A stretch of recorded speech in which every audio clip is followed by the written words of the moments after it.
In midsummer, as a rule, when other men are looking cool, in short-sleeved shirts and baggy shorts, my wife Blanche says vicars ought to still dress smart, ignore the heat and never mind the sweaty feet.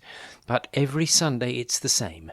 This dressing up drives me insane, and thus the cassock, cape and gown conceal me casually dressed down in my favourite T-shirt from Led Zeppelin's tour of '71. If I could take you round St. Bede's, I think you'd readily concede, although it's old and cold and grey, oh, what would take your breath away, set like a jewel mid stone and wood, the church pipe organ, really good.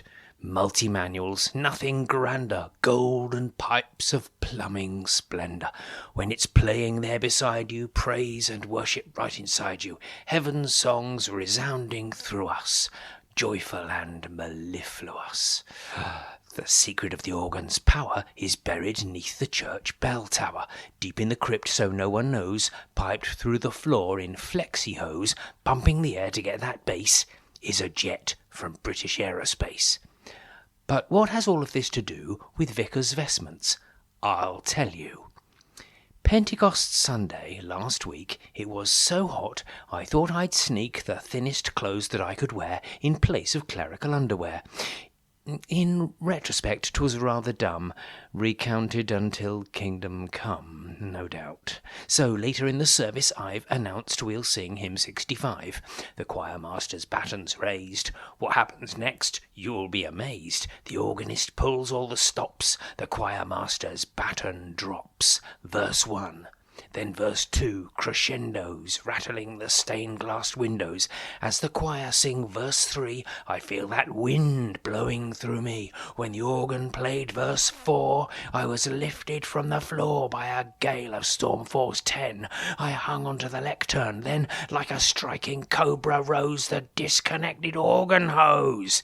It twitched and flailed and thrashed about. That jet-powered pump was blasting out what must have been a hurricane. I hung on, but 'twas all in vain. I tried to hold my vestments down, but cassock, cape and stole and gown all flew across the church real quick, just like some kind of magic trick.